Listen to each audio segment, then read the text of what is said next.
Is there anyone on stage, and can I see hands, who is unwilling tonight to pledge your support to the eventual nominee of the Republican Party and pledge to not run an independent campaign against that person? Again, we're looking for you to raise your hand now.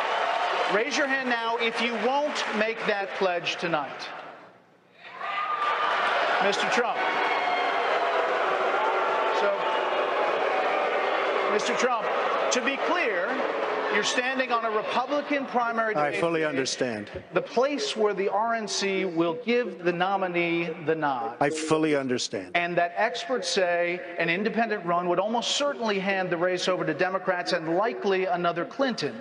You can't say tonight that you can make that pledge. I cannot say. I have to respect the person that, if it's not me, the person that wins. If I do win and I'm leading by quite a bit, that's what I want to do. I can totally make that pledge. If I'm the nominee, I will pledge I will not run as an independent. But and I am discussing it with everybody. But I'm, talking about a lot of leverage. We want to win, and we will win. But I want to win as the Republican. I want to run as the Republican nominee. So tonight you can't say if another one of these... This is what's wrong. I mean, This is what's wrong. He buys and sells politicians of all stripes. He's already... Dr. Paul. Hey, look, he's already hedging his bet on the Clintons, okay? So if he doesn't run as a Republican, maybe he supports Clinton or maybe runs as an independent. Okay. But I'd say that he's already hedging his bets because he's used to buying politicians. Well, I've given him plenty of money. Just to be clear, you can't make it. We're going to move on. You're not going to make the pledge tonight. I will not make the pledge at this time. Okay.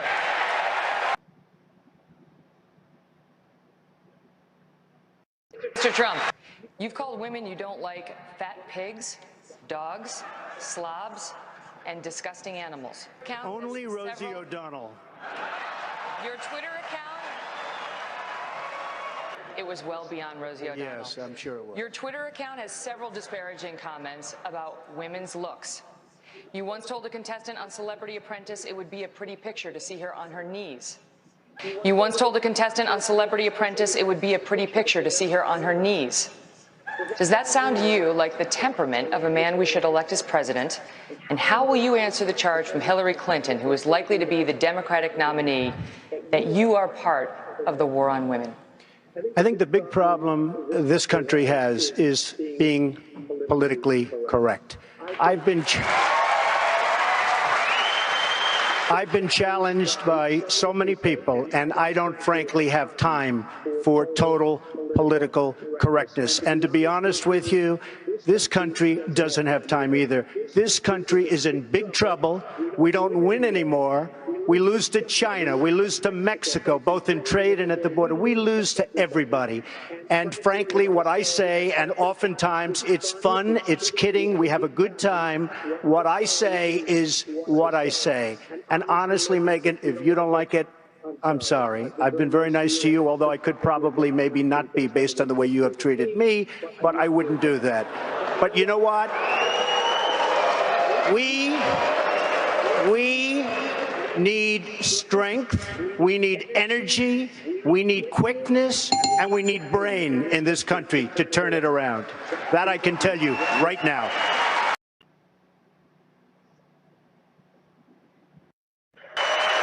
And government is sending criminals, rapists, drug dealers, accrually. I'd like you, you're right next to him, tell us evidence that the Mexican government is doing this, but that you evidence that the Mexican government is doing this, but that you have evidence you have refused or declined to share. Why not use this first Republican presidential debate to share your proof with the American people? So, if it weren't for me, you wouldn't even be talking about illegal immigration, Chris. You wouldn't even be talking about it. This was not a subject that was on anybody's mind until I brought it up at my announcement, and I said Mexico is sending. Except the reporters, because they're a very dishonest lot, generally speaking, in the world of politics, they didn't cover my statement the way I said it. The fact is, since then, many killings, murders, crime, drugs pouring across the border, our money going out and the drugs coming in.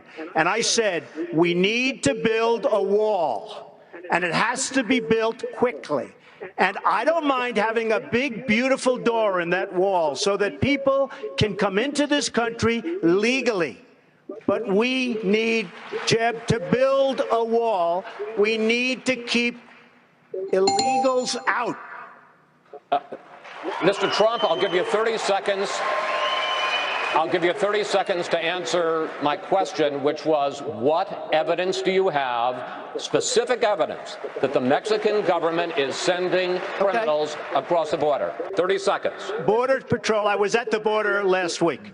Border Patrol, people that I deal with, that I talk to, they say this is what's happening because our leaders are stupid, our politicians are stupid, and the Mexican government is much smarter, much sharper, much more cunning, and they send the bad ones over because they don't want to pay for them, they don't want to take care of them. Why should they when the stupid leaders of the United States will do it for them? And that's what's happening, whether you like it or not. Series of questions deals with Obamacare and the role of the federal government. Mr. Trump, Obamacare is one of the things you call a disaster. Complete disaster, yes. Saying it needs to be repealed and replaced. Correct. Now, 15 years ago, you called yourself a liberal on health care. You were for a single-payer system, a Canadian-style system. Why were you for that then, and why aren't you for it now? First of all, I'd like to just go back to one. In July of 2004, I came out strongly against the war with Iraq because it was going to destabilize the Middle East. And I'm the only one on the stage that knew that and had the vision to say it. And that's exactly what happened. The Middle East became totally destabilized. So I just want to say, as far as single payer, it works in Canada. It works incredibly well in Scotland. It could have worked in a different age, which is the age you're talking about here. What I'd like to see is a private system without the artificial lines around every state. I have a big company with thousands and thousands of employees, and if I'm negotiating in New York or in New Jersey or in California, I have like one bidder. Nobody can bid. You know why? Because the insurance companies are making a fortune because they have control of the politicians, of course, with the exception of the politicians on the stage. But they have total control of the politicians. They're making a fortune. Get rid of the artificial lines, and you will have yourself great plans. And then we have to take care of the people that can't take care of themselves, and I will do that through a different system. Hey, Mr. Trump, hold on 1 second. Newsflash. I know. Hold on, Senator Paul. Newsflash, the Republican Party's been fighting against a single-payer system for a decade. So I think you're on the wrong side of this if you're still arguing for a single-payer system. I don't think you heard me. You're having a hard time tonight. All right, Newsflash. I know. Hold on, Senator Paul. Newsflash, the Republican Party's been fighting against a single-payer system for a decade. So I think you're on the wrong side of this if you're still arguing for a single-payer system. I don't think you heard me. You're having a hard time tonight. All right, Mr. Trump, it's not just your past support for single-payer health care. You've also supported a host of other liberal policies. You've also donated to several Democratic candidates, Hillary Clinton included, Nancy Pelosi. You explained away those donations, saying you did that to get business-related favors. And you said recently, quote, when you give, they do whatever the hell you want them to do. You better believe it. So what specifically did they do? If I ask them, if I need them, you know, most of the people on this stage I've given to, just so you understand. A lot of money. Not me. Not me. You're welcome to give me a check, Donald, if you like. Many of them. Actually, to be clear, That's he right. supported Not Charlie Crist. Not Mike. Hey, Charlie, but I have. Donald, if you end your campaign, I hope you will give to me. Good. Okay. Sounds good. Sounds good to me, Governor. I will tell you that our system is broken. I give to many people. Before 2 months ago, I was a businessman. I give to everybody. When they call, I give. And you know what? When I need something from them 2 years later, 3 years later, I call them. They are there for me. And that's a broken system. So what'd you get from Hillary Clinton and Nancy Pelosi? Well, I'll tell you what. With Hillary Clinton, I said, be at my wedding, and she came to my wedding. You know why? She had no choice because I gave. I gave to a foundation that, frankly, that foundation is supposed to do good. I didn't know her money would be used on private jets going all over the world. It was. But, okay? Mr. Trump, thank you. Hold on. We're gonna move on. We'll come back to you, Governor. Mr. Trump. Getting a little R-rated. Mr. Trump, you talk a lot about how you are the person on this stage to grow the economy. I want to ask you about your business record. Trump corporations, casinos and hotels have declared bankruptcy 4 times over the last quarter century.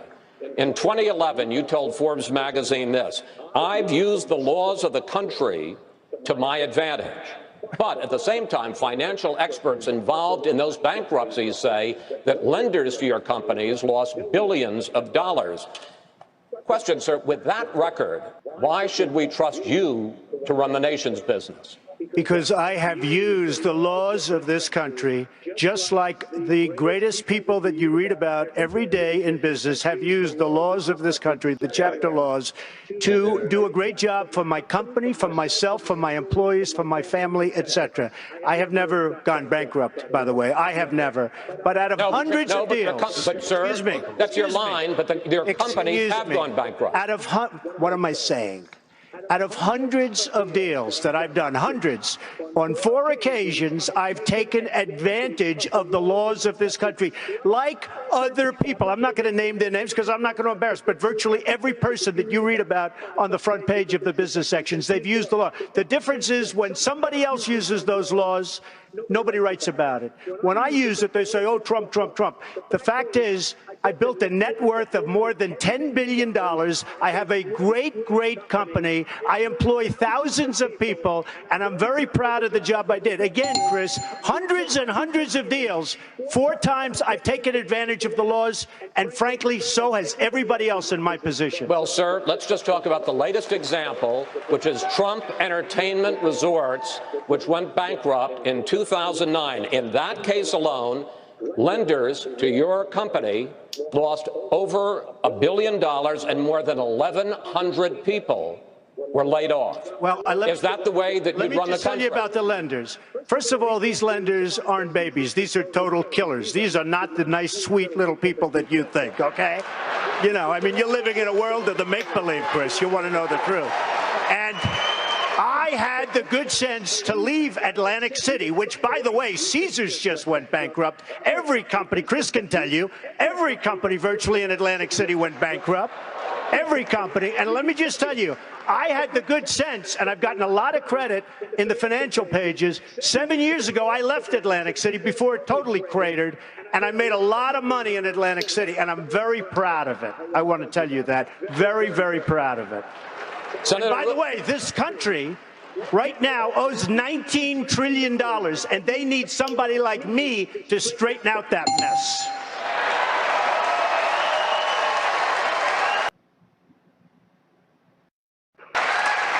Mr. Trump, in 1999, you said you were, quote, very pro-choice, even supporting partial birth abortion.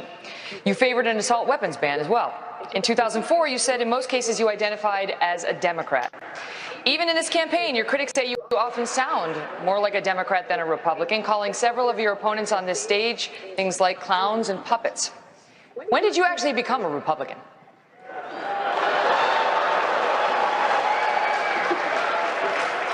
I don't think they like me very much.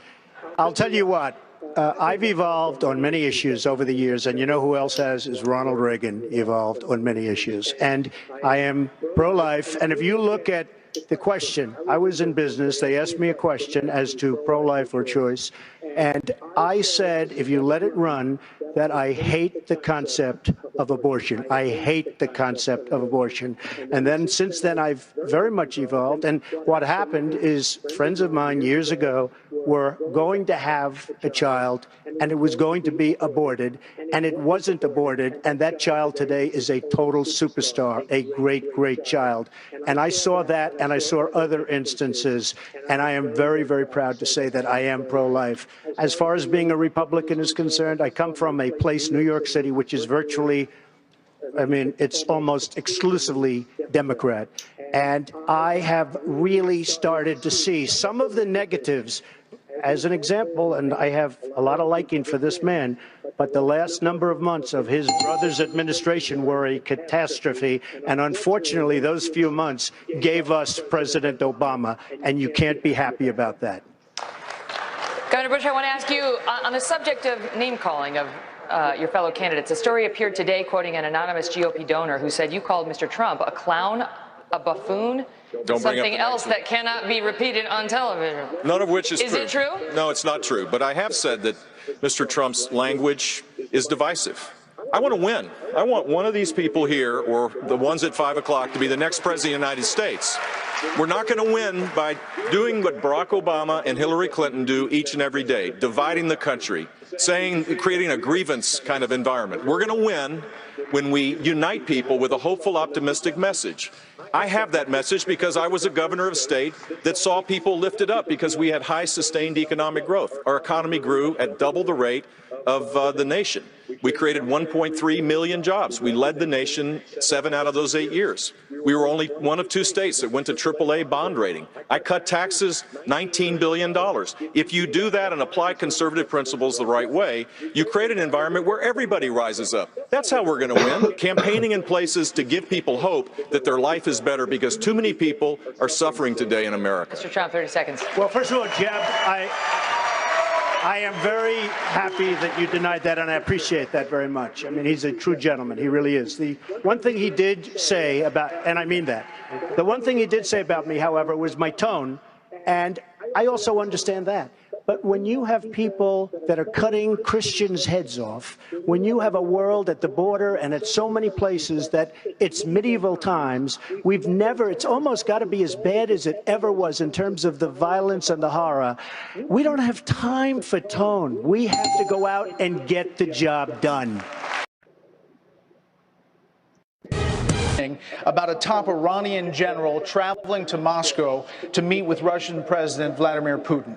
His name is General Qasem Soleimani. He's blamed for hundreds of U.S. troop deaths in Iraq and Afghanistan. His trip to Russia appears to directly violate UN Security Council resolutions to confine him to Iran. So, Mr. Trump, if you were president, how would you respond to this? I would be so different from what you have right now, like the polar opposite. We have a president who doesn't have a clue. I would say he's incompetent, but I don't want to do that because that's not nice.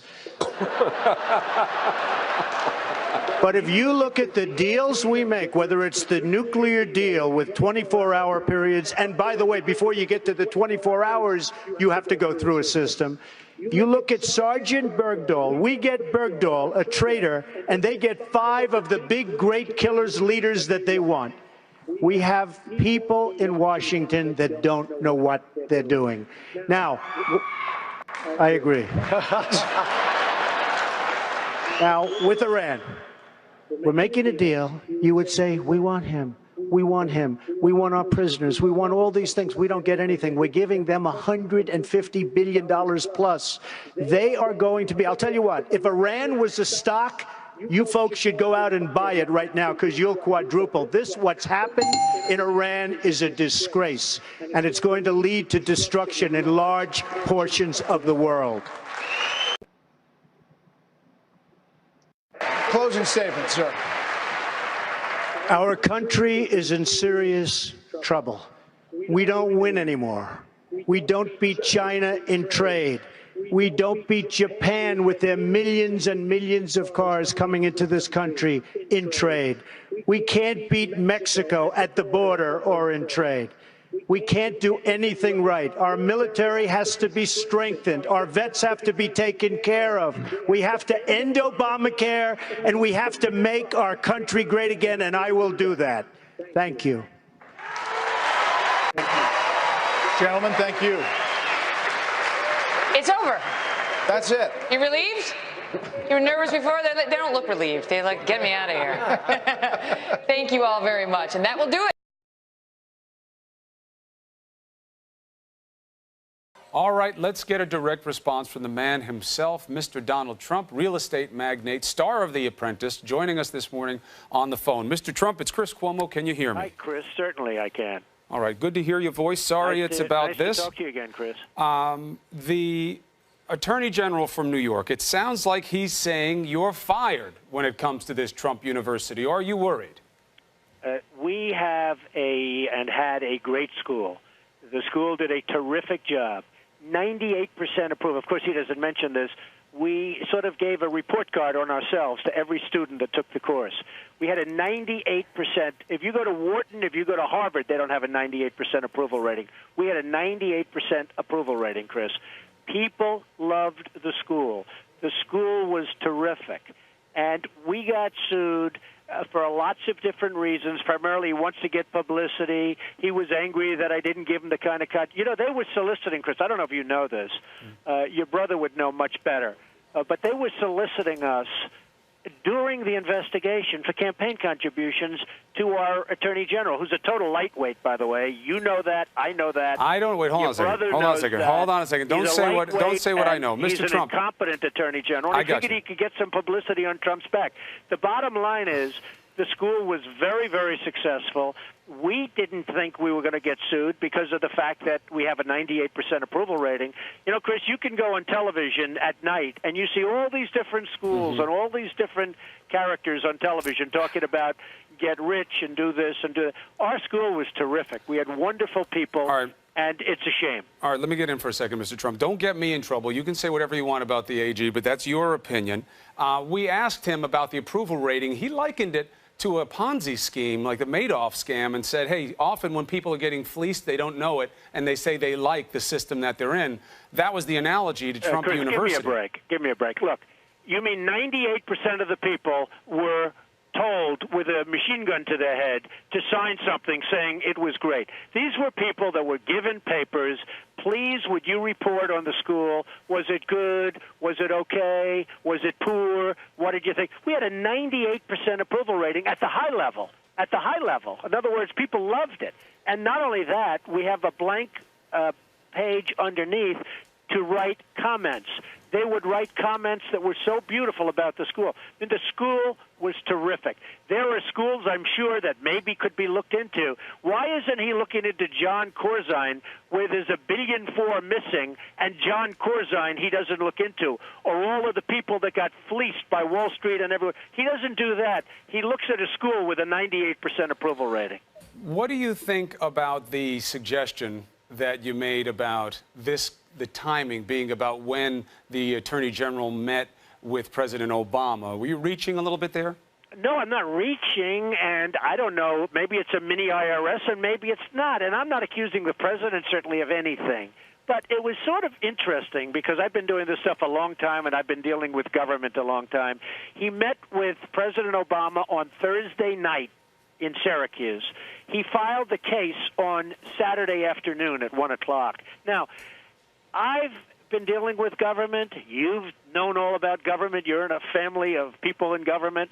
I've never heard of a government filing a case. This is a civil case, filing a case on a Saturday afternoon. I've never heard of that before. The timing of the filing of the case is one issue, but you don't really believe the President of the United States was talking to the New York Attorney General about bringing suit against you, do you? I have no idea. Look, maybe it's a mini IRS. I am a Republican. I'm proud to be a Republican. I have been a critic. By the way, I'd love to be a fan of the president. If things would work out, I would be a fan. If he were doing a great job, I'd be standing up as a Republican saying he's doing a great job. It's just not working out that way, unfortunately.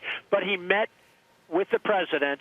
And, Chris, he filed a case on a Saturday afternoon. I've never heard of a case being filed on a Saturday afternoon. If you look at government records, see how many civil cases are filed on a Saturday afternoon. Right. He says it's a non-issue. Maybe you would never be able to find one. He says it's a non-issue. But let me ask you this, Mr. Trump. I know you got a busy day.